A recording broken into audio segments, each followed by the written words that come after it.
गर्मी में गरीब की मटका कुल्फी। गोपाल नाम का एक बहुत ही गरीब आदमी अपनी पत्नी पूनम और बेटी चिंकी के साथ एक गांव में रहा करता था। अपनी बेटी की पढ़ाई और घर का खर्चा निकालने के लिए गोपाल छोटे मोटे काम किया करता था। साथ ही हर गर्मियों में वो मटका कुल्फी बेचने का भी काम किया करता था। गोपाल के हाथ के मटका कुल्फी सभी बच्चों को बहुत ही ज्यादा पसंद थे। ऐसे ही गर्मियों का समय शुरू होने वाला होता है और पूनम गोपाल से बोलता है, सुनिए जी, गर्मी आने वाली है, तो क्या इस बार भी आप कुल्फी बेचने का ही काम करेंगे? हाँ पूनम, उसके अलावा और क्या ही कर सकते हैं। कोई मेहनत मजदूरी का काम तो मिलता नहीं है, और मिलता भी है तो 2-4 दिन के बाद वो काम भी खत्म हो जाता है। पर मटका कुल्फी में हमारी बचत भी तो नहीं हो पाती है, ज्यादा थोड़े बहुत ही पैसे बच पाते हैं। पैसे तो थोड़े बचते हैं पर काम तो चलता ही जाता है ना। जब तक गर्मियां हैं तब तक लोगों को कुल्फी खाना बहुत पसंद है। ठीक है, फिर मैं आपका कुल्फी बनाने का सारा सामान बाहर निकाल देती हूँ। अब लगभग गर्मियों का मौसम आ ही गया है, तो आप कुल्फी बेचने का काम फिर से शुरू कर दीजिए। हाँ ठीक है, मैं कल से मटका कुल्फी बेचने के लिए गली गली निकल जाया करूँगा। इतना कहकर गोपाल घर से किसी काम के लिए निकल जाता है और पूनम गोपाल के कुल्फी बनाने के सांचे, मटका और बाकी सारी चीज निकाल कर बाहर रख देती है और उनकी अच्छे से साफ सफाई भी कर देती है। अगले दिन गोपाल मटका कुल्फी तैयार करने की सारी सामग्री लेकर आता है। क्योंकि गोपाल बहुत ही ज्यादा गरीब था, इसलिए उसके पास कुल्फी वाली रेहड़ी नहीं थी। गोपाल अपनी मटका कुल्फी को एक मटके के अंदर बर्फ रख के उसके ऊपर अपनी कुल्फियाँ रखकर फिर उस मटके को अपने सिर पर उठाकर गली गली ले जाया करता था और आवाज लगाता था, कुल्फी ले लो कुल्फी, ठंडी मीठी मटका कुल्फी, 5 रुपए 10 रुपए कुल्फी ले लो कुल्फी। गर्मी से राहत पाओ, गोपाल के हाथ की मटका कुल्फी खाओ। अरे आओ आओ जल्दी आओ, कुल्फी खाओ कुल्फी खाओ। गोपाल की आवाज सुनकर आसपास के कई बच्चे और कुछ बड़े लोग उसके हाथों की बनी हुई मटका कुल्फी खाने के लिए आ जाते थे। गोपाल सभी को बारी बारी अपने मटके में से ठंडी ठंडी मटका कुल्फी निकाल कर देता था और जब उसकी सारी कुल्फी बिक जाती थी तब वो वापस से अपने घर आ जाता था। दिन गुजर जाते हैं, मटका कुल्फी बेच के जैसे तैसे गोपाल का गुजारा चल रहा होता है। ऐसे ही एक दिन गोपाल की बेटी चिंकी उसके पास आती है और बोलती है, पापा, मेरा जन्मदिन आने वाला है, इस जन्मदिन पर मुझे साइकिल ला दो। मेरे सारे दोस्तों के पास साइकिल है, बस मेरे पास ही साइकिल नहीं है। ठीक है बेटा, मैं पूरी कोशिश करूँगा कि इस बार मैं तुम्हें जन्मदिन पर साइकिल जरूर दिला दूं। अपने पिता की बात सुनकर चिंकी खुश होकर वहाँ से चली जाती है। तभी पूनम गोपाल के पास आती है और बोलती है, जी आपने चिंकी को ऐसा क्यों कहा, जबकि हम दोनों जानते हैं कि हम उसके जन्मदिन पर उसे साइकिल लेकर नहीं दे सकते हैं। फिर आपने उसे झूठा वादा क्यों किया? कोई बात नहीं पूनम, मैं कैसे भी करके अपनी बेटी को साइकिल लेकर ही दूंगा। देखता हूँ अगर किसी से थोड़ा बहुत पैसा उधार मिल गया तो। जी उधार लेने की क्या जरूरत है आपको? आप सीधा सीधा चिंकी को मना कर देते, वो समझदार है, समझ जाएगी। कैसी बातें कर रही हो पूनम, हमारी छोटी सी तो बेटी है, उसका दिल टूट जाएगा। देखिए, हमारे मटका कुल्फी के व्यापार में इतना ज्यादा कोई लाभ नहीं होता है कि हम अपने बच्चों की सारी इच्छाओं को पूरा कर सके। मैं मानती हूँ उसे बुरा लगेगा, लेकिन किसी झूठे दिलासे से तो एक बार का बुरा बनना ही ठीक है। चलो पहले जन्मदिन तो आने दो, फिर तब तक देखते हैं। अगर बात नहीं बनी तो हम दोनों मिलकर चिंकी को मना कर देंगे। ऐसे ही दिन गुजर जाते हैं और हर गुजरते दिन के साथ गर्मी भी बहुत ज्यादा बढ़ जाती है। गोपाल रोजाना अपने घर से मटका कुल्फी बेचने के लिए निकल जाता है, पर इतनी गर्मी में गोपाल के मटके में रखी हुई सारी बर्फ पिघल जाती है, जिस वजह से वो ज्यादा दूर नहीं जा पाता था कि उसकी सारी कुल्फी पिघलकर खराब भी हो जाती है। ऐसे ही एक दिन जब गोपाल गली गली घूमकर आवाज लगा रहा था कि तभी एक आदमी उसके पास कुल्फी लेने के लिए आता है। गोपाल जैसे ही अपने सर से मटका उतार कर उसे मटके से कुल्फी निकाल कर देता है, तभी वो देखता है कि उसकी सारी कुल्फी या तो पिघल कर खराब हो चुकी है। और गोपाल निराश होते हुए उस आदमी से बोलता है, माफ कीजिएगा, सारी मटका कुल्फी तो खत्म हो गई। मुझे लगा शायद कोई एक बची होगी, वही देख रहा था। आप कल ले लीजिएगा। गोपाल की बात सुनकर वो आदमी वहाँ से चला जाता है, लेकिन अपने इस गर्मी की वजह से हुए नुकसान को देखकर गोपाल की आंखों में आंसू आ जाते हैं, क्योंकि सुबह से बेचारे की अभी तक कुछ कमाई भी नहीं हुई थी और जो कुल्फियाँ बची थी वो सारी पिघलकर खराब हो गई थी। और दुख भरे स्वर में वो खुद से बोलता है, हे भगवान, पहले ही गरीबी का अत्याचार कम है क्या हम लोगों पर, जो अब गर्मी का भी अत्याचार तूने हम गरीबों पर करना शुरू कर दिया। मेरी सारी मटका कुल्फी पिघल कर खराब हो गई। अब मैं घर पर क्या कमाई लेकर जाऊंगा। मेरी बेटी को जन्मदिन पर नई साइकिल चाहिए भगवान। अगर ऐसे ही कुल्फी पिघल पिघल कर खराब हो जाएगी तो मैं कैसे पैसे जोड़ पाऊंगा, कैसे अपना घर चलाऊंगा, कैसे अपने बच्चों का सपना पूरा करूंगा। उदास हुआ गोपाल वापस से अपने घर जाता है और गोपाल को जल्दी घर आता देख पूनम जल्दी से पानी का गिलास लेकर उसके पास आती है और बोलती है, जी आप आज इतनी जल्दी घर पर आ गए हैं, सारी कुल्फी जल्दी खत्म हो गई क्या? अरे कहाँ, कुल्फी खत्म नहीं, खराब हो गई थी। खराब हो गई? पर कैसे, क्या हुआ?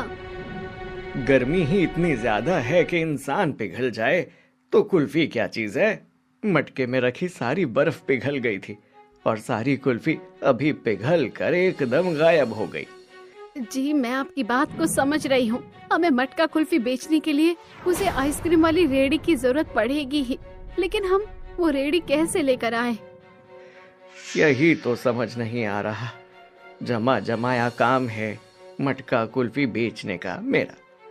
अगर कुछ दिन मैंने ये काम नहीं किया तो जो ग्राहक रोजाना मेरी मटका कुल्फी खाते हैं वो कहीं और से कुल्फी खाना शुरू कर देंगे और फिर मेरा काम ठप हो जाएगा। जी आप दिल छोटा मत कीजिए, हम कुछ ना कुछ जरूर करेंगे। पूनम को गोपाल का ऐसे परेशान होना बिल्कुल भी अच्छा नहीं लगता है। अब वो कैसे भी करके अपने पति की मटका कुल्फी बेचने में मदद करना चाहती थी। ऐसे ही एक दिन पूनम की सहेली सरला उससे मिलने के लिए उसके घर आती है। उस वक्त गोपाल कुल्फियाँ बेचने के लिए बाहर गया होता है। पूनम सरला को अपनी सारी परेशानी बताती है, जिस पर सरला पूनम से बोलती है, अगर तू कहे तो पूनम मैं तेरी थोड़ी सी मदद कर सकती हूँ इस काम में। कैसी मदद बताओ ना, कोई ऐसा तरीका बताओ जिससे हमारी कुल्फी या तो ज्यादा टाइम तक टिक सके और पिघलकर खराब भी ना हो। मेरे पति के पास मटका कुल्फी बेचने के अलावा और कोई दूसरा काम नहीं है इन गर्मियों में। मेरे घर पर ना मेरे ससुर की व्हील चेयर पड़ी हुई है जिस पर बैठकर वो खुद चलते हैं, वो वाली तुम इसका इस्तेमाल कर सकते हो। पर इसका इस्तेमाल कुल्फी बेचने के लिए कैसे किया जा सकता है? देखो उसका जो पीछे का हिस्सा है उसमें तुम पेटी जैसा कुछ बांध सकती हो जिसमें ज्यादा बर्फ आएगी और फिर उसे चारों तरफ से ढक देना। उसमें ज्यादा देर तक बर्फ बर्फ के रूप में ही रहेगी, पानी नहीं बनेगी और बाकी तो तुम नमक वगैरह डालते ही रहोगे। मैं तुम्हारी बात को कुछ हद तक तो समझ पा रही हूँ सरला। ठीक है, आज मेरे पति को आने दो, फिर मैं उनसे बात करती हूँ। अगर वो माने तो मैं तुम्हारे ससुर जी की व्हील चेयर को तुमसे ले जाऊंगी। ऐसे ही कुछ देर बाद सरला अपने घर चली जाती है। शाम को जब गोपाल कुल्फियाँ बेचकर आता है तभी पूनम खाना खाते वक्त सरला की सारी बातें गोपाल को बताती है और गोपाल उससे बोलता है, वैसे देखा जाए तो ये तरकीब काम तो कर सकती है। पापा क्या मेरी साइकिल नहीं आएगी? आएगी बेटा, जरूर आएगी। पहले पापा अपने काम के लिए जो चीज करना चाहते हैं वो कर ले, फिर तुम्हारी साइकिल भी जरूर ला कर देंगे। पापा अगर आपको ज्यादा परेशानी हो रही है तो आप रहने दो, फिर कभी ले आना। बिल्कुल भी नहीं बेटा, जब तक तेरे पापा हैं कोई परेशानी नहीं है, तो इतना सोचो मत और आराम से खाना खा लो। ठीक है, तो फिर मैं कल जाकर सरला के यहाँ से वो व्हील चेयर लेकर आ जाती हूँ। हाँ तुम ले आओ और फिर मैं उसे अपने तरीके से तैयार भी कर लूँगा। ऐसे ही सब लोग खाना पीना खाकर सो जाते हैं।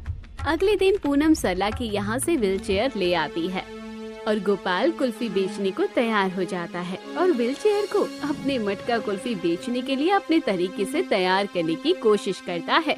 काफी मेहनत मशक्कत के बाद आखिरकार गोपाल उस व्हील चेयर को मटका कुल्फी बेचने के लिए तैयार कर लेता है और अगले दिन से गोपाल व्हील चेयर पर जो उसने बक्सा बनाया था उसके अंदर ढेर सारी बर्फ और नमक डालता है और उसके ऊपर अपनी तैयार की हुई सारी मटका कुल्फियों को रख देता है।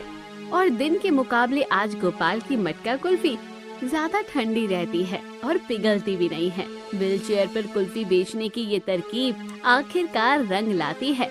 शाम को जब गोपाल कमाई करके जो पैसे घर लाता है उन पैसों को वो पूनम को देते हुए बोलता है, ये लो पूनम, ये आज की कमाई के पैसे हैं। जी आज तो अच्छी कमाई हुई है आपकी। हाँ, व्हील चेयर मटका कुल्फी बेचने की हमारी तरकीब काम कर गई। जी ठीक है, मैं पैसों को संभाल कर रख लेती हूँ। घर का राशन भी तो लेकर आना है। राशन ना, तुम थोड़े थोड़ा ले आना पूनम और थोड़े से पैसे बचा लेना। अब कैसे भी करके मुझे चिंकी को साइकिल लेकर देनी है। जी पर राशन तो बिल्कुल खत्म है और जितने पैसे आपने मुझे दिए हैं इसमें अच्छे से घर का राशन आ जाएगा। कोई बात नहीं, हम दोनों पति पत्नी थोड़ा थोड़ा खा लेंगे, पर इस बार चिंकी के लिए साइकिल जरूर लेकर आएंगे। गोपाल दिन रात मेहनत करता है और लगातार मटका कुल्फी बेचता रहता है। बढ़ती गर्मी के साथ साथ गोपाल की मटका कुल्फी भी अब लोग और भी ज्यादा खरीदने लगते हैं। देखते ही देखते चिंकी का जन्मदिन भी आ जाता है। पूनम और गोपाल चिंकी के लिए एक छोटा सा केक लेकर आते हैं और साथ ही साथ उसके आसपास के दोस्तों को भी बुला लेते हैं। चिंकी खुशी खुशी अपना जन्मदिन मनाती है और अपने सभी दोस्तों को केक खिलाती है, जिसके बाद चिंकी गोपाल से बोलती है, पापा आपने तो कहा था कि आप मेरी साइकिल लेकर आएंगे, तो फिर आप साइकिल नहीं लेकर आए। ऐसा हो सकता है कभी कि मेरी बेटी ने कुछ मांगा हो और मैं उसे लेकर ना आऊं। मैं तेरे लिए साइकिल लेकर आया हूँ। गोपाल चिंकी का हाथ पकड़कर उसे घर के आंगन में ले जाता है, जहाँ पर एक छोटी सी प्यारी सी साइकिल खड़ी थी। चिंकी साइकिल को देखकर बहुत ज्यादा खुश हो जाती है और अपने दोस्तों के साथ मिलकर साइकिल चलाने लगती है। और तभी पूनम बोलती है, जी आप ये साइकिल कहाँ से ले आए? अरे वो मेरा शहर वाला दोस्त है ना मनोज, वो अपना गांव वाला घर खाली कर रहा था और आज अचानक ही मेरी उससे मुलाकात हो गई। वो ये साइकिल उसके किसी काम की नहीं थी, उसने अपने बेटे को नई साइकिल लेकर दी है। वो इसे कबाड़ी वाले को बेच रहा था, तो मैंने अच्छा मौका देखकर उससे ये साइकिल खरीद ली। भगवान भी ना किसी तरीके से रास्ता दिखा ही देता है बच्चों की इच्छा को पूरी करने का। अरे वही तो, चलो अब चिंकी का जन्मदिन तो हो गया, अब अपना कुल्फी बनाने का काम शुरू कर लूं। मैं कल सुबह कुल्फी बेचने भी तो जाऊंगा। हर रोज की तरह गोपाल फिर से अपनी कुल्फी बनाने के काम में लग जाता है। अगली सुबह जैसे ही गोपाल उठकर घर के आंगन में जाता है तो वो देखता है कि आसमान में काले काले बादल छाए हुए हैं और जोर जोर से उनके गरजने की आवाज आ रही है। मौसम को देखकर गोपाल पूनम से बोलता है, लगता है पूनम आज जोरों की बारिश होने वाली है। जी हाँ, लग तो रहा है बारिश होने वाली है। फिर आप क्या करेंगे? आप कुल्फी बेचने जाएंगे? बरसात में तो कोई भी कुल्फी नहीं खाएगा। बरसात में तो लोग चाय पकोड़ा खाना पसंद करते हैं, कुल्फी थोड़ी ना कोई खाता है। तो जी जो हमने इतनी सारी कुल्फी बनाकर यहाँ रखी है उसका हम क्या करेंगे? सारी की सारी मटका कुल्फी खराब हो जाएगी। अब मौसम पर किसका जोर चलता है, इंतजार करके देख लेते हैं। अगर बरसात के बाद धूप निकल गई तो मैं कुल्फी यहाँ बेचने के लिए निकल जाऊंगा, लेकिन अगर बरसात आती रही तो फिर मैं कुल्फी बेचने नहीं जा पाऊंगा। गोपाल और पूनम बात ही कर रहे होते हैं, तभी जोरों की बरसात आना शुरू हो जाती है और बरसात के साथ साथ ओले भी गिरने लगते हैं। अब लगातार 2 दिन तक ऐसे ही बरसात और ओले गिरते हैं, जिस वजह से मौसम बहुत ज्यादा ठंडा हो जाता है। बारिश के दिनों के बाद जब फिर से गोपाल मटका कुल्फी बेचने के लिए निकलता है तो ठंडा मौसम की वजह से उसकी मटका कुल्फी कोई भी नहीं खरीदता है। सुबह से शाम हो जाती है, लेकिन गोपाल की मटका कुल्फी बस 2-4 ही मटका कुल्फी बिक पाती है। ऐसे ही शाम को जब गोपाल घर आता है कि तभी पूनम बोलती है, जी क्या हुआ, आप इतना परेशान क्यों हैं? होना क्या है, अब ठंडे मौसम की वजह से कोई भी कुल्फी नहीं खा रहा है। सारी की सारी मटका कुल्फी ऐसे कैसे घर वापस ले आया हूँ। ये तो बड़ी समस्या है, ऐसे तो हमारी मटका कुल्फी खराब हो जाएगी। पहले गर्मी की वजह से मटका कुल्फी पिघल जाया करती थी, अब बरसात की वजह से मौसम ठंडा हो गया है तो मटका कुल्फी बिक नहीं रही। पता नहीं भगवान क्यों मौसम के जरिए हम गरीबों की इतनी परीक्षा ले रहा है।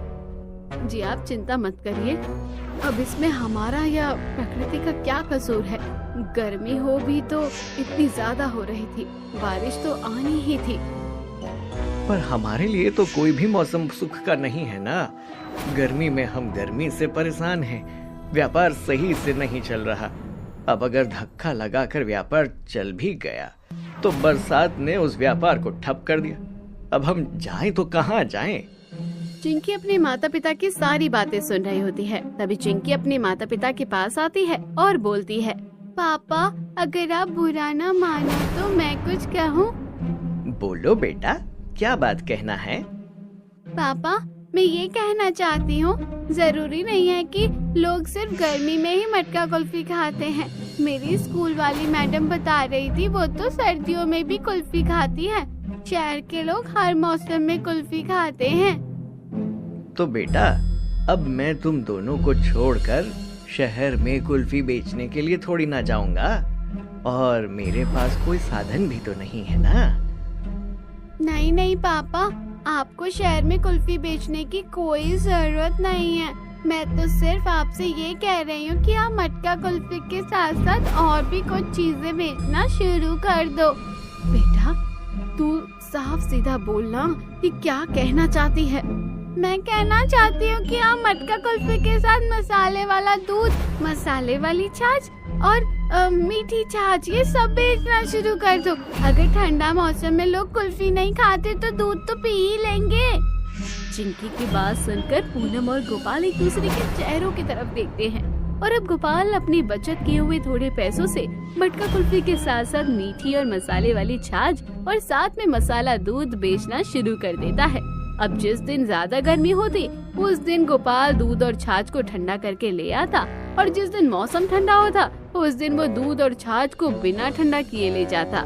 अब जो लोग पहले से गोपाल से मटका कुल्फी खाया करते थे, अब वो लोग गोपाल के हाथों का बना हुआ मसाला दूध और मीठी मसाले वाली छाछ को भी काफी पसंद करते हैं। देखते ही देखते गोपाल का रुका हुआ काम फिर से चलने लग जाता है और गर्मियों का मौसम भी लगभग खत्म होने वाला होता है। लेकिन गर्मियों का मौसम खत्म होते होते गोपाल की मटका कुल्फी और बाकी अन्य पदार्थों से काफी अच्छी बचत हो जाती है। ऐसे ही एक दिन पूनम गोपाल से बोलती है, जी अब तो गर्मियाँ खत्म हो रही है, अब हम सर्दियों में क्या करेंगे? अब हम सदाबहार अपनी मटका कुल्फी का काम शुरू करेंगे। जी आप कैसी बातें कर रहे हैं, भला सर्दियों में भी कोई मटका कुल्फी खाने आएगा क्या? जब एक बार लोगों की जुबान को कुछ अच्छा स्वाद मिलेगा ना तो वो बार बार जरूर आएगा। मुझे तो कुछ समझ नहीं आ रहा है कि आप क्या कह रहे हैं। सर्दियों का मौसम आने दो, तुम्हें सब समझ आ जाएगा। जब तक गर्मियाँ बनी रहती हैं, तब तक गोपाल अपने मटके में कुल्फियाँ बेचता है। लेकिन जैसे ही सर्दियाँ आ जाती है, तब गोपाल अपनी बचत किए हुए पैसों से अपने लिए एक छोटी सी रेहड़ी खरीद लेता है, जिस पर अब वो ठंडा दूध की जगह गरम मसाले वाला दूध बेचना शुरू कर देता है और साथ ही साथ रबड़ी और मटका कुल्फी खाने का एक नया ऑफर भी शुरू कर देता है। और पहले की तरह ही गली गली जाकर लोगों को आवाज लगाकर अपनी मटका कुल्फी खाने के लिए बुलाने लगता है। शुरुआत के दिनों में तो गोपाल का काम बिल्कुल भी नहीं चलता है, पर फिर भी वो हार नहीं मानता और लगातार कोशिश करने लगता है। और देखते ही देखते जब लोग सर्दियों में भी उसकी मटका कुल्फी और गरम गरम मसाले वाला दूध का स्वाद चखते हैं, तो फिर एक बार फिर से गोपाल का काम चलना शुरू हो जाता है। और अब 12 महीने ही गोपाल मटका कुल्फी बेचकर पैसे कमाने लगता है। देखा पूनम, मैंने कहा था ना कि अब हम 12 महीने कुल्फी बेच सकेंगे। अब मेरी मटका कुल्फी किसी मौसम में बिकनी बंद नहीं होगी। सही कहा आपने। मुझे तो लगा था कि नहीं होगा, कि सर्दियों में हमारी कोई मटका कुल्फी नहीं बिक पाएगी।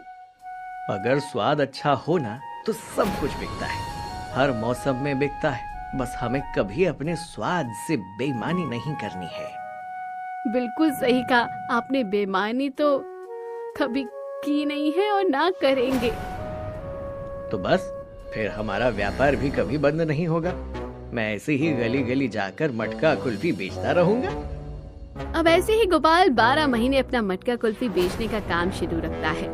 हर बदलते मौसम के साथ गोपाल अपनी मटका कुल्फी के साथ साथ और भी कई चीजें बनाना बेचना शुरू कर देता है, और साथ ही गरीब गोपाल मटका कुल्फी बेचकर अपने और अपने घर वालों के हालातों को भी काफी हद तक सुधार लेता है।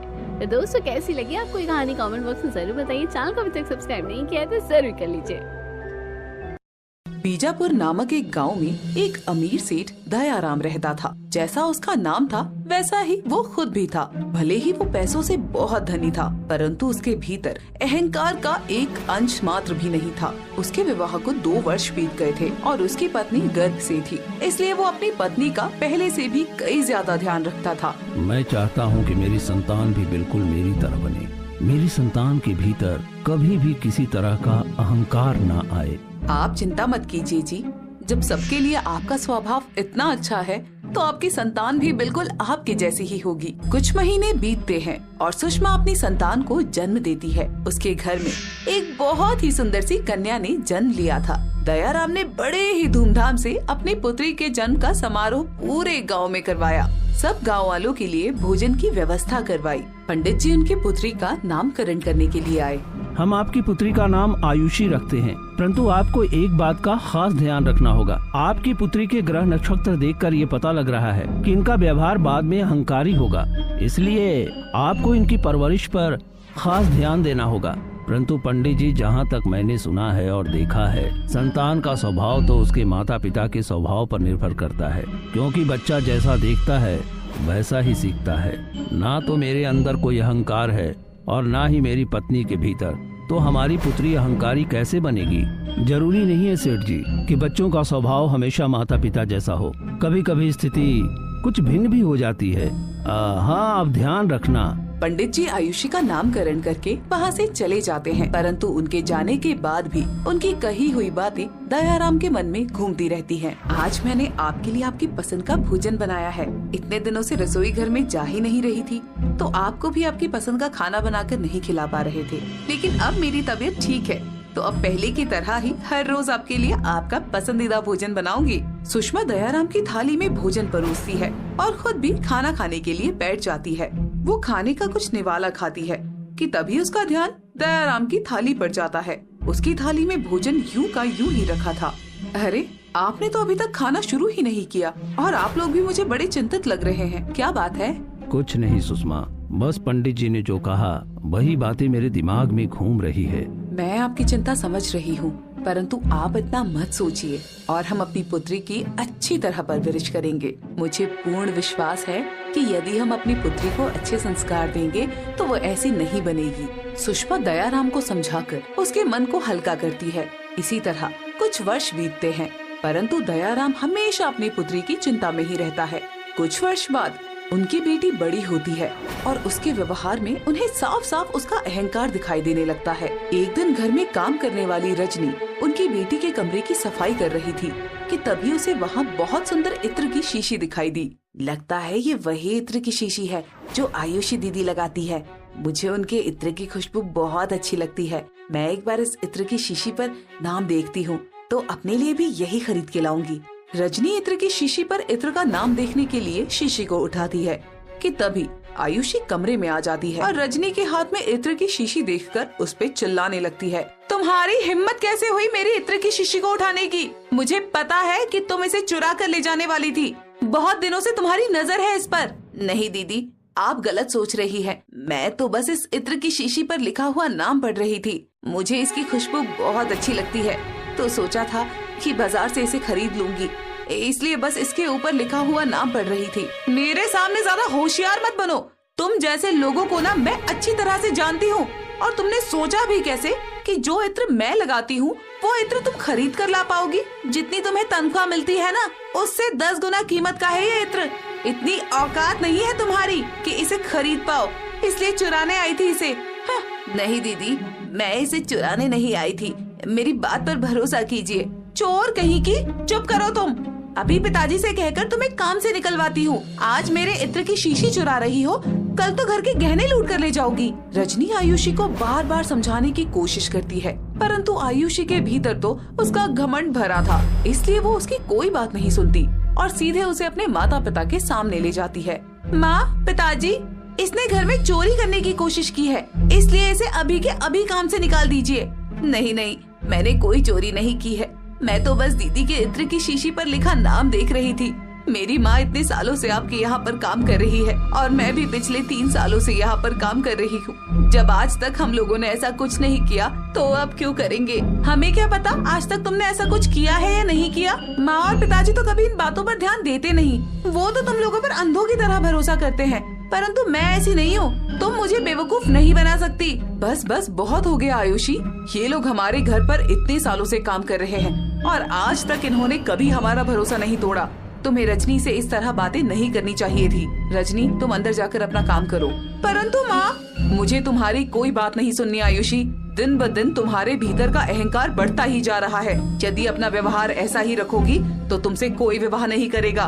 मैं जितनी सुंदर हूँ और मेरे पिता के पास जितना धन है तो कोई भी लड़का मुझसे विवाह करने के लिए एक क्षण में तैयार हो जाएगा। यदि आज मेरा स्वयंवर किया जाए ना तो हर नगर के सबसे अमीर घराने के रिश्ते मेरे लिए आएंगे। पुत्री, अपने भीतर स्वाभिमान होना अच्छी बात है, परंतु अभिमान होना अच्छी बात नहीं है। यदि तुम्हारा स्वभाव अच्छा नहीं होगा तो भले ही तुम्हारी शादी कितने भी अमीर घराने में हो, तुम्हारे पति के साथ कभी तुम्हारे रिश्ते अच्छे नहीं रह पाएंगे।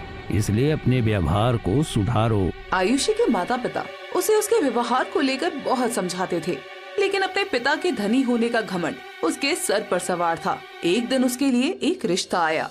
वो खूब अच्छी तरह तैयार होकर बाहर लड़के वालों के सामने गई। आयुषी बेटा, तुम रसोई घर में जाकर सबके लिए अच्छी सी चाय बना कर ले आओ। क्या? लेकिन हमारे घर में तो काम करने के लिए एक नौकरानी है ना, तो फिर नौकरानी का काम मैं क्यों करूं? मैंने कभी किसी के लिए चाय नहीं बनाई, तो भला आज चाय क्यों बनाऊं? माफ कीजिएगा भाई साहब, परंतु आपकी बेटी तो बहुत ही अहंकारी है। मैंने तो सोचा था कि आपकी बेटी है तो उसका व्यवहार आपके जैसा होगा, परंतु मेरा सोचना बिल्कुल गलत था। माफ कीजिएगा, लेकिन मैं अपनी बेटी की शादी आपकी बेटी के साथ नहीं कर सकता। आप क्या अपनी बेटी की शादी मेरे साथ नहीं कर सकते? मैं खुद ही आपके बेटे से शादी नहीं करूंगी। रंग रूप तो देखो जरा इसका, कितना भद्दा है। ऐसे लड़के से शादी करने से अच्छा तो मैं आजीवन शादी ही ना करूं। अरे बॉस, बहुत हो गया। भले तो मुझे लगा कि आपकी बेटी केवल घमंडी है, परंतु ये तो बदतमीज भी है। चलो बेटा, चलते हैं यहाँ से। आज से आपकी और मेरी दोस्ती खत्म। अरे भाई साहब, ऐसा मत कहिए, रुकिए तो सही। लड़के वाले गुस्सा होकर वहाँ से चले जाते हैं। आयुषी के बर्ताव की वजह से जो भी हुआ, उसके पिता को उस पर बहुत क्रोध आ रहा था। आज तुमने मेरा सर शर्म से नीचा कर दिया। तुमने अपने जीवन में खुद से कुछ नहीं कमाया। तुम्हें अहंकार है तो केवल मेरे कमाए हुए धन पर, तो मैं आज तुम्हें उससे बेदखल करता हूँ। मेरी संपत्ति और मेरी जायदाद पर तुम्हारा कोई अधिकार नहीं। क्या? ये आप क्या कह रहे हैं पिताजी? उन लोगों की वजह से आप मेरे साथ इतना बड़ा अन्याय कैसे कर सकते हैं? मैंने और तुम्हारी माँ ने तुम्हें समझाने की बहुत कोशिश की, लेकिन तुम किसी की बात समझना ही नहीं चाहती हो। अब तो यही उचित है कि मैं बाहर भ्रमण के लिए जा रहा हूँ, और जो भी पहला व्यक्ति जो कुंवारा हो और शादी के इच्छुक हो, मैं उससे तुम्हारा विवाह करवाऊंगा, भले ही वो कोई भिखारी ही क्यों न हो। दयाराम गुस्से में वहाँ से चला जाता है। तभी रास्ते में भ्रमण करते हुए उसे एक मोची दिखाई देता है, जो एक नव युवक था। दयाराम उसके पास जाता है। मोची, मैं तुमसे एक बात पूछना चाहता हूँ, क्या तुम कुंवारे हो? जी सेठ जी, मेरी अभी तक शादी नहीं हुई है, परंतु आप ऐसा क्यों पूछ रहे हैं? दरअसल मुझे अपनी पुत्री का विवाह करना है, इसलिए मैं उसके लिए एक वर की तलाश में हूँ। मैं तुमसे अपनी पुत्री का विवाह कराना चाहता हूँ। यदि तुम्हें यह मंजूर है तो मुझे बताओ। परंतु सेठ जी, मैं तो एक मामूली मोची हूँ, आप भला मुझसे अपनी पुत्री का विवाह क्यों कराना चाहते हैं? शायद यही ईश्वर की इच्छा है, इसलिए वो मुझसे ऐसा करवाना चाहते हैं। और मेरे लिए मेरी गरीबी ज्यादा मायने नहीं रखती। तुम्हारे पिताजी को मैं जानता था और तुम्हें भी जानता हूँ कि तुम एक अच्छे लड़के हो, इसलिए अपनी पुत्री का विवाह तुम्हारे साथ कराना चाहता हूँ।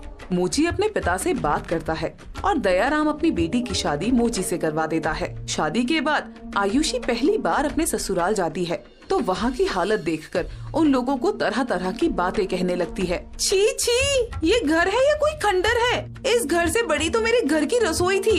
इतने छोटे से घर में आप इतने सारे लोग किस प्रकार से रहते हैं? पुत्री, ये घर भले ही छोटा है परंतु हम सब इसमें प्रेम से रहते हैं। तुम्हें भी धीरे धीरे इस घर की आदत हो जाएगी। अब से यही तुम्हारा असली घर है। ये मेरा असली घर कभी नहीं हो सकता। अभी पिताजी मुझसे थोड़ा गुस्सा है। जैसे ही उनका गुस्सा शांत हो जाएगा तो वो मुझे अपने पास बुला लेंगे। मैं ज्यादा समय तक यहाँ पे नहीं रहूंगी। आयुषी का पति रघु उसके व्यवहार से परिचित हो रहा था और कहीं न कहीं उसे भी ये समझ आ रहा था कि आखिर उसके पिता ने मुझ जैसे एक गरीब के साथ उसका विवाह क्यों किया। अगली सुबह सब लोग सोकर उठते हैं लेकिन आयुषी अपने बिस्तर से नहीं उठती। आयुषी, आज घर में तुम्हारा पहला दिन है और सब लोग तुम्हारे हाथ का बना खाने का इंतजार कर रहे हैं। तुम चलकर सबके लिए खाना बना लो। मैंने कभी आज तक अपने घर पे खाना भी नहीं बनाया है तो मैं तुम्हारे घर में खाना क्यों बनाऊं? और वैसे भी मुझे खाना बनाना नहीं आता। अपनी माँ से कहो, वही सबके लिए खाना बना लेंगी। रघु आयुषी से ज्यादा बहस नहीं करता और रघु की माँ सबके लिए खुद ही खाना बना देती है। शाम को रघु घर लौटता है। आयुषी, मैं तुम्हारे लिए ये फूलों का गजरा लेकर आया हूँ। लाओ, मैं इसे तुम्हारे बालों में लगा देता हूँ। क्या? दूर हटो मुझसे, मुझे ये सस्ती चीज पसंद नहीं है। अगर कुछ लेकर ही आना था तो कुछ महंगा लेकर आते ना। यदि मेरे पास कुछ महंगा खरीदने के लिए पैसे होते तो मैं तुम्हारे लिए वो भी खरीद कर ले आता, परंतु अभी मेरे पास इतने पैसे नहीं हैं। अगर पैसे नहीं है तो कुछ लेकर आने की जरूरत भी नहीं है। तुम जितने पैसे कमाते हो उनसे तुम रोटी खा लो, तुम्हारे लिए वही बड़ी बात है। इसलिए अपने पैसों को व्यर्थ मत करो क्योंकि वैसे भी मुझे इन छोटी मोटी चीजों से कोई फर्क नहीं पड़ने वाला। रघु को आयुषी की ऐसी बातों का बहुत बुरा लगता है लेकिन वो फिर भी उसे कुछ नहीं कहता। दिन ब दिन आयुषी का घमंड बढ़ता ही जाता है और तभी एक दिन गांव में एक मेला लगा था तो रघु आयुषी से कहता है, आयुषी, गांव में मेला लगा है, चलो हम दोनों मेला घूमने के लिए चलते हैं। क्या तुम्हारा दिमाग खराब हो गया है क्या? तुमने सोचा भी कैसे कि मैं तुम्हारे साथ मेला देखने के लिए जाऊंगी? अगर मेले में मुझे कुछ पसंद आ गया तो इतनी औकात है तुम्हारी कि मुझे वो खरीद कर दोगे? कम से कम ऐसा तो मत कहो आयुषी। मैं तुम्हारे लिए बहुत मेहनत करने की कोशिश करता हूँ और पहले से भी अधिक काम करता हूँ ताकि तुम्हारी हर इच्छा पूरी कर सकूँ। तुम्हें मेले में जो भी पसंद आएगा मैं तुम्हारे लिए वो खरीदने की कोशिश जरूर करूँगा। अच्छा ठीक है, वैसे भी मुझे मेले गए बहुत दिन हो गए तो चल पड़ती हूँ। आयुषी रघु के साथ मेले चली जाती है। वो वहाँ घूम ही रही थी कि तभी उसकी कुछ सहेलियों को वो मेले में दिख जाती है। उसकी सहेलियाँ उसके पास आती हैं। अरे आयुषी, तुमने बताया क्यों नहीं कि तुम मेले में आने वाली हो? हम भी तुम्हारे साथ आ जाते। अरे नीता, तुम भूल गई क्या? अब आयुषी की शादी हो गई है तो अब तो वो हर जगह अपने पति के साथ ही घूमेगी ना। अरे हाँ, मैं तो भूल ही गई थी कि अब आयुषी की शादी हो चुकी है। लेकिन आयुषी, तुमने बताया नहीं कि तुम्हारे पति क्या काम करते हैं? ये भी तुम्हारे पिता की तरह बड़े सेठ हैं क्या? अरे नीता, मुझे लगता है कि तुम कुछ ज्यादा ही भुलक्कड़ हो गई हो। तुम्हें याद नहीं कि आयुषी के पिताजी ने उसकी शादी एक मोची के साथ करी थी? हमारे जीजा जी तो एक मोची है। अपनी दोनों सहेलियों की बात सुनकर आयुषी को बड़ा गुस्सा आता है और वो गुस्से में वहाँ से चली जाती है। उसका पति भी उसके पीछे पीछे घर आता है। क्या हुआ आयुषी, तुम इस तरह मेले से चली क्यों आई? तो और मैं क्या करती? वहाँ पर दोनों मेरी इतनी बेइज्जती कर रही थी तो क्या मैं खड़ी खड़ी वहाँ पर सब सुनती? तुम्हारी वजह से मुझे लोगों की तरह तरह की बातें सुननी पड़ती है। मैं तुम्हारे साथ और नहीं रह सकती। मैं आज के आज ही अपने पिता के घर जा रही हूँ। आयुषी अपना सामान बांधकर वहाँ से पिता के घर चली जाती है। माँ, पिताजी, बस बहुत हो गया। मैं एक दिन और भी अब उस घर में नहीं रह सकती। ना तो वहाँ पर किसी चीज की सुविधा है और तो और लोग मुझे कहते हैं कि ये एक मोची की पत्नी है। मुझे ये सब बिल्कुल भी अच्छा नहीं लगता। मैं अब फिर से वहाँ पर नहीं जाऊंगी। यदि तुम्हें वहाँ पर नहीं जाना तो ये तुम्हारी मर्जी है, लेकिन अब वही तुम्हारा असली घर है। यहाँ पर तुम 1-2 दिन के लिए ठहर सकती हो, परंतु उसके बाद तुम्हें यहाँ से वापस जाना ही पड़ेगा। बेटी शादी के बाद अपने ससुराल में ही शोभा देती है। दयाराम अपनी बेटी के भीतर के अहंकार को नष्ट करना चाहते थे, इसलिए वो उससे इस प्रकार की बातें कर रहे थे। आयुषी 2 दिन अपने घर पर रुकी तो उसके पिता ने उसे वहाँ से अपने ससुराल जाने का आदेश दे दिया। तुम 2 दिन यहाँ पर रुकी और खूब अच्छी तरह से तुमने हमारे साथ समय भी बिताया, परंतु अब तुम्हें वापस अपने ससुराल जाना होगा। मैंने तुम्हारे पति को बुलावा भेजा है, वो तुम्हें लेने के लिए आता ही होगा। आप क्या कह रहे हैं पिताजी? अपनी बेटी को आपने इतना पराया कर दिया कि 2 दिन में ही उससे थक गए और वापस मुझे उस खंडर में भेज रहे हैं। वो कोई खंडर नहीं, परंतु तुम्हारा ससुराल है बेटी, और अब तो तुम्हारा असली घर वही है। चाहे तुम यहाँ पर कितने भी दिन रुक जाओ, लेकिन अंततः तो तुम्हें वहीं पर जाना होगा। कुछ देर बाद रघु आयुषी को लेने के लिए उसके घर आ जाता है और उसके माता पिता उसे वहाँ से विदा कर देते हैं। आयुषी अपने ससुराल पहुँचती है तो फिर से रघु के साथ लड़ना शुरू कर देती है। तुम्हारी वजह से मेरी जिंदगी बर्बाद हो गई। कहाँ मैं बचपन से इतने अमीर घराने में पली बड़ी, और कहाँ तुम्हारी वजह से मुझे यहाँ रहना पड़ रहा है। मैं बाहर जा रही हूँ, यहाँ पर दम घुट रहा है मेरा। आयुषी थोड़ी देर के लिए गाँव के बाजार में चली जाती है। तभी उसे वहाँ पर उसकी सहेली सीमा मिलती है। हे भगवान, ये सीमा यहाँ पर कैसे आ गई? अब ये फिर से मेरे मोची पति की बुराई करनी शुरू कर देगी और मुझे नीचा दिखाएगी। कैसी हो आयुषी? और तुम्हारे ससुराल वाले कैसे हैं? सब ठीक है, तुम बताओ। सच बताऊं तो कुछ भी ठीक नहीं। कुछ भी ठीक नहीं का क्या मतलब? मतलब ये कि मैं अपने ससुराल से बहुत परेशान हूँ और उस घर में नहीं रहना चाहती, लेकिन मेरे माता पिता मेरी बात को समझ ही नहीं रहे। अरे लेकिन तुम वहाँ पर क्यों नहीं रहना चाहती? तुम्हारे ससुराल वाले तो बहुत धनी है और गांव में उनका बहुत बड़ा रुतबा है, तो फिर तुम उन्हें छोड़कर क्यों आना चाहती हो? केवल धनी होने से कुछ नहीं होता आयुषी। इंसान का असली धन तो उसका व्यवहार होता है। भले ही मेरे ससुराल वाले बहुत धनी हैं, लेकिन मेरे पति बिल्कुल भी अच्छे नहीं हैं। वो नशा करते हैं और मुझे मारते पीटते हैं। मैं अपने ससुराल वालों से उनकी शिकायत करती हूँ तो वो मुझे ही चुप रहने के लिए कहते हैं। इससे तो अच्छा होता कि भले ही मुझे एक गरीब ससुराल मिल जाता जो मेरे साथ ऐसा व्यवहार न करते। सीमा की बात आयुषी के दिल पर लग जाती है और कहीं न कहीं उसे लगता है कि भले ही उसका ससुराल गरीब है, लेकिन कभी उन्होंने उसके साथ कुछ गलत नहीं किया, बल्कि उसके तानों पर भी कभी पलटकर जवाब नहीं दिया। वो अपने ससुराल आती है और उस दिन के बाद उसका व्यवहार अपने आप ही बदलने लगता है। उसके ससुराल वाले भी ये सब देखकर हैरान थे। उसे अपने मायके गए भी पूरे 6 महीने बीत गए थे, तो उसके माता पिता को भी उसकी चिंता हुई और वो उसे देखने के लिए उसके ससुराल आए। ससुराल की हालत बहुत जर्जर थी, घर भी बहुत ही पुराना था, जिसे देखकर उसके पिता को भी अब थोड़ा बुरा लगने लगा था। बेटी, तुम्हारे ससुराल की हालत तो बहुत ही बुरी है। मैंने भले ही गुस्से में तुम्हारा ब्याह इस घर में कर दिया, लेकिन अब मैं तुम्हें इस हालत में और नहीं देख सकता।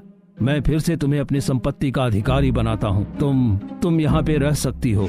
नहीं पिताजी, अब यही मेरा असली घर है और मुझे यहाँ पर रहकर अच्छा लगता है। मेरे सास ससुर बिल्कुल आप दोनों की तरह हैं। मुझे बहुत प्यार करते हैं और मेरे पति वो मेरा बहुत ध्यान रखते हैं। मेरी जरूरतों को पूरा करने के लिए वो कड़ी मेहनत करते हैं और उनके कमाए हुए पैसों से मैं धीरे धीरे थोड़े थोड़े पैसे जोड़ रही हूँ ताकि घर की मरम्मत करवा सकूं। आप चिंता मत कीजिए पिताजी, आपकी बेटी को यहाँ पर कोई दुख नहीं है।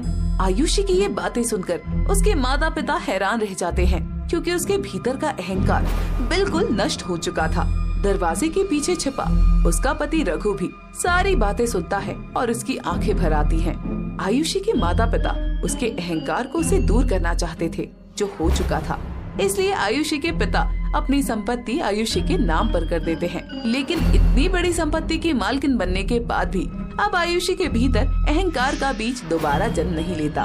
वो अपने माता पिता, सास ससुर और अपने पति के साथ एक सुखमयी जीवन बिताती है और अपने धन को दूसरों की सहायता के लिए एक स्रोत बना लेती है। उसे अंततः रघु से प्रेम हो ही जाता है और अपना बाकी का जीवन वो सबके साथ बड़ी ही खुशी से व्यतीत करती है।